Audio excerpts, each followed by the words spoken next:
Assalamualaikum warahmatullahi wabarakatuh. Bagaimana kabarnya anak-anak? Ibu harap semuanya dalam keadaan sehat walafiat ya. Amin. Nah, berhubung kita belum bisa melaksanakan kegiatan belajar secara tatap muka, Ibu harap anak-anak semuanya dapat tetap mengikuti kegiatan pembelajaran dengan menyimak materi pembelajaran yang sudah saya buat ini ya. Ibu juga berharap agar anak-anak semuanya tidak merasa bosan melihat saya setiap hari dan juga tidak bosan-bosan melaksanakan tugas yang saya berikan. Tetap semangat ya. Nah, pada pagi hari ini materi yang akan kita bahas yakni mengenai khodo dan khodar Allah, kemudian mengenai adab berjalan, berpakaian, makan, dan juga minum. Namun sebelum itu, marilah kita berdoa terlebih dahulu agar dalam proses pembelajaran pada pagi hari ini dapat berjalan dengan lancar dan kita semuanya dapat memperoleh ilmu yang bermanfaat. Amin. Berdoa mulai.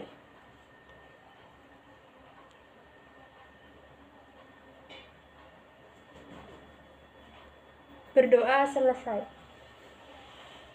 Terima kasih anak-anakku semuanya. Nah, kemudian kita akan mulai masuk pada materi ya. Siapkan buku dan juga alat tulis untuk mencatat materi. Kalian juga bisa menyiapkan kopi dan lain sebagainya agar tidak ngantuk begitu ya.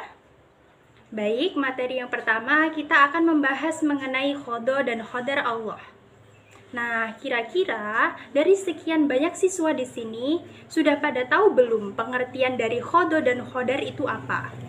Ada yang tahu enggak? Ibu harap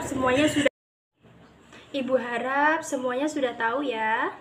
Jadi secara bahasa, khodo artinya ketetapan, ketentuan, keputusan, kehendak, hukum, pemberitahuan, dan penciptaan. Sedangkan secara istilah, khodo adalah ketetapan atau ketentuan Allah sejak zaman azali atas segala sesuatu yang berkaitan dengan iradah atau kehendaknya, baik itu kebaikan, keburukan, hidup maupun mati. Kemudian, khodar secara bahasa artinya kepastian, peraturan, dan juga ukuran. Sedangkan secara istilah adalah aturan atau ukuran yang diciptakan oleh Allah sebagai perwujudan ketetapan khodo terhadap segala sesuatu yang berkaitan dengan makhluknya yang telah ada sejak zaman azali dan pastinya sesuai dengan irodahnya. Atau untuk lebih singkatnya, khodar adalah sebagai pelaksana rencana khodar dari Allah. Jadi perpaduan antara khodo dan khodar bisa disebut juga dengan takdir.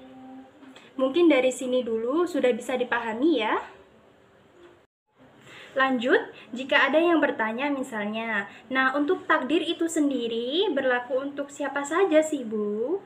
Jawabannya, takdir itu ditujukan kepada semua makhluk hidup, baik yang telah, sedang, maupun yang akan terjadi. Contohnya, Allah Subhanahu wa Ta'ala berencana menciptakan seorang hamba yang bernama Hasan misalnya.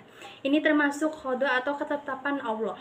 Kemudian Allah memproses penciptaan Hasan ketika berumur 4 bulan di dalam perut ibunya dengan diberi kepastian kapan Hasan akan lahir, ditakar rezekinya, diatur kapan meninggalnya, dan lain sebagainya yang berkenaan dengan Hasan. Itu termasuk khodar atau pelaksanaan rencana Allah. Adapun contoh dari khodo dan khodar bisa dilihat pada video berikut ini. Seperti kita sering melihat matahari yang terbit dari timur dan tenggelam di barat, maka matahari yang terbit dari timur dan tenggelam di barat tidak bisa kita majukan atau mundurkan, karena itu sudah qada dari Allah Subhanahu wa Ta'ala. Kematian seseorang, karena kematian itu pasti akan datang. Kullu nafsin dha'iqatul maut. Setiap yang bernafas, setiap yang bernyawa pasti akan mengalami kematian. Tetapi kita tidak mengetahui kapan dan di mana kematian itu akan datang kepada kita. Nah, setelah kita mengetahui pengertian dan juga video mengenai qada dan juga qadar, tugas kita sebagai seorang muslim adalah harus percaya dengan sepenuh hati bahwa ketentuan dan ketetapan Allah itu benar adanya. Kita wajib mempercayai qada dan qadar sebagai bukti keyakinan kita terhadap kebesaran dan juga kekuasaan Allah Subhanahu wa taala. Dari sini sudah bisa dipahami ya. Kalau belum atau ada yang perlu ditanyakan, bisa ditata terlebih dahulu pertanyaannya, kemudian di akhir materi bisa japri saya untuk penjelasan materi yang belum dipahami. Oke? Belum. Baik, kita akan lanjut mengenai dalil tentang qada dan juga qadar. Adapun dalil tentang qada dan juga qadar tertera dalam surat Al-Qamar ayat 49 yang berbunyi, Bismillahirrahmanirrahim, Inna kulla syai'in khalaqnahu biqadari, yang artinya sungguh kami menciptakan segala sesuatu menurut ukuran. Quran surat Al-Qamar ayat 49. Nah, dari surat tersebut kira-kira ada yang tahu nggak sih maksudnya itu apa? Ada yang tahu nggak? Yap, maksudnya itu adalah bahwa segala sesuatu yang diciptakan oleh Allah sudah diukur, ditakar ketetapannya. Namun, kita sebagai manusia harus tetap berusaha walaupun sudah ditetapkan oleh Allah. Intinya itu kita harus ikhtiar dan juga tawakal kepada Allah. Kemudian ada juga hadis mengenai qada dan qadar yang berbunyi, antu'mina billahi wal malaikatihi wa rasulihi wal yaumil akhir wa tu'mina biqadarihi khairihi wa syarrihi. Rawahu Muslim. Artinya, engkau beriman kepada Allah, malaikat-malaikatnya, Rasulnya, hari akhir, dan engkau beriman kepada qadar atau ketentuan Allah, baik dan buruknya. Hadis riwayat Muslim. Adapun maksud dari hadis tersebut adalah orang yang beriman itu adalah orang yang beriman kepada Allah, kepada Rasul Allah, kepada malaikat Allah, kepada hari akhir dan ketentuan Allah.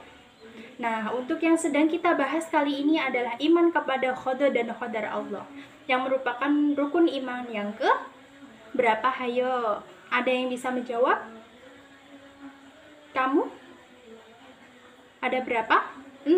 Yap, iman kepada qada dan qadar merupakan rukun iman yang ke-6. Kalian tidak boleh lupa rukun iman ya.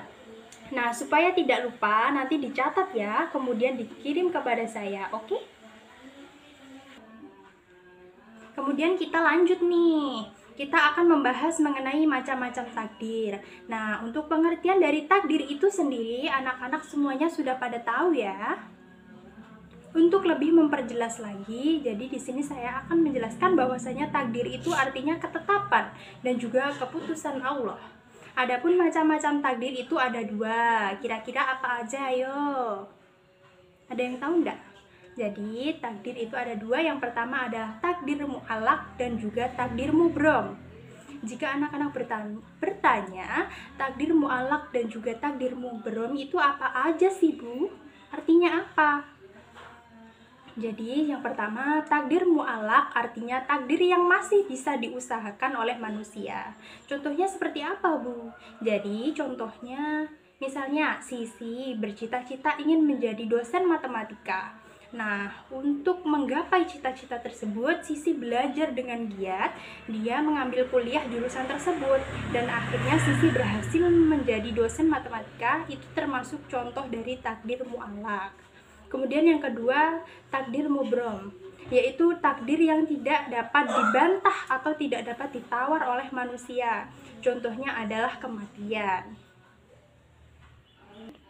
Nah, untuk lebih jelasnya bisa disimak video berikut ini ya.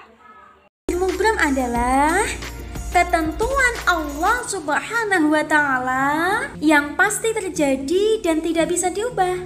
Contohnya, kematian semua makhluk, kelahiran bayi dengan jenis kelamin laki-laki atau perempuan, terjadinya hari kiamat. Lah, itu adalah contoh dari takdir mubrom. Gimana? takdir mu'allaq adalah ketentuan Allah atas makhluknya yang mungkin dapat dirubah karena usaha yang sungguh-sungguh yang dilakukan oleh makhluknya. Kata kunci dari takdir mu'allaq adalah mungkin bisa diubah. Dengan cara bagaimana? Yaitu mengubahnya dengan cara berusaha atau ikhtiar. Contohnya apa? Contohnya kepintaran seseorang. Kepintaran seseorang itu bisa dirubah. Caranya? Caranya adalah dengan cara belajar. Belajar yang giat, belajar yang sungguh-sungguh. Insya Allah akan bisa berubah menjadi pintar. Kalaupun tidak bisa berubah, kita harus bersabar. Berarti itu takdirnya Allah. Contoh yang lain misalnya kemiskinan. Kemiskinan itu juga bisa diubah. Caranya bagaimana? Dengan cara bekerja keras. Bekerja yang giat, bekerja keras.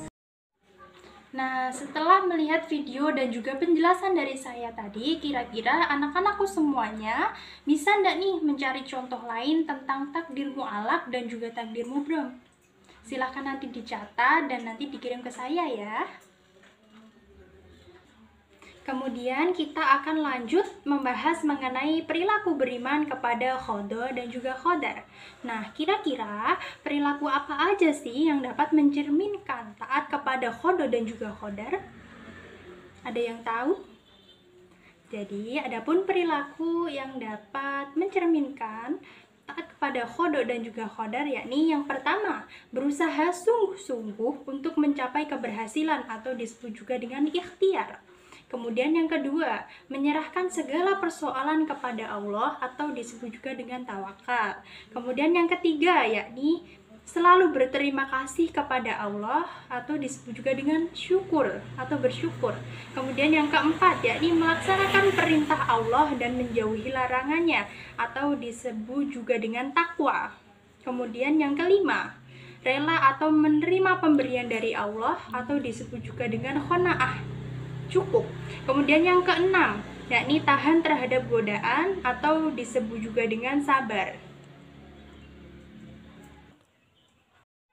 Nah, dari materi yang sudah saya sampaikan, mulai dari pengertian dan juga bagaimana cara mengamalkan qada dan juga qadar di atas, semoga bisa dipahami ya.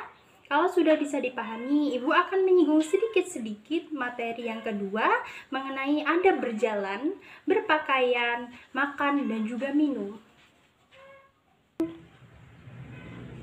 Islam mengajarkan adab dan juga akhlak yang mulia bagi umatnya melalui pedoman hidup orang Islam, yakni Al-Quran dan juga Al-Hadis, yang banyak memerintahkan manusia untuk berakhlakul mulia agar mencapai derajat yang tinggi sebagai makhluk Allah.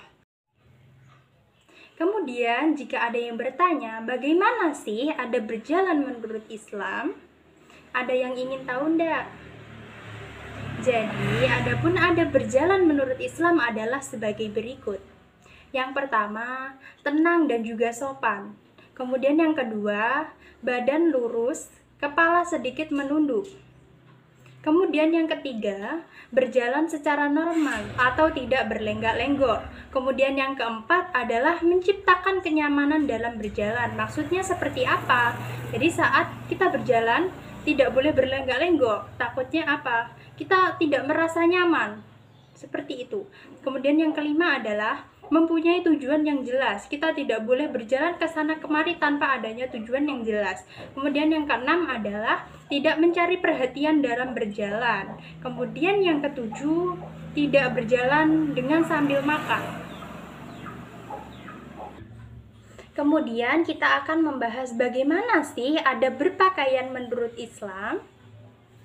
Ada yang tahu nggak? Jadi, adab berpakaian menurut Islam yang pertama adalah kita harus menata niat dalam berpakaian.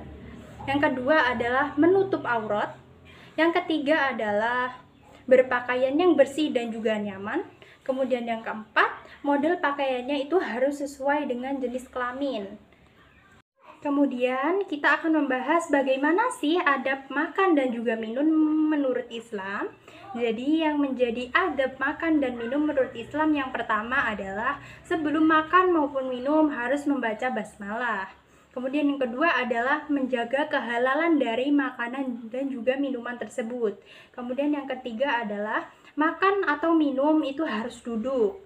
Kemudian yang keempat, makan atau minum tidak boleh berbicara. Kemudian yang kelima, tidak mencela makanan tersebut. Kemudian yang keenam adalah makan dari pinggir dulu baru ke tengahnya.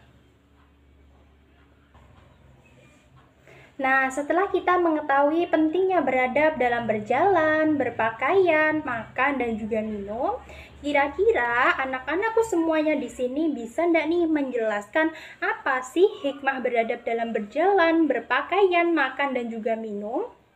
Kira-kira ada yang tahu ndak nih?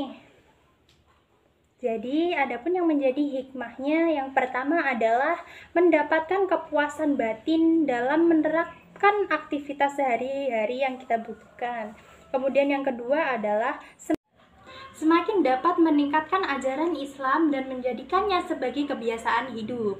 Yang ketiga, menjadikan hubungan sosial semakin nyaman dan juga damai. Kemudian yang keempat, dapat konsisten dalam berpikir, bersikap, dan juga bertindak. Kemudian yang kelima adalah menjadikan jiwa dan juga raga menjadi sehat. Nah, dari kedua materi yang sudah saya jelaskan di atas, semoga bisa dipahami ya.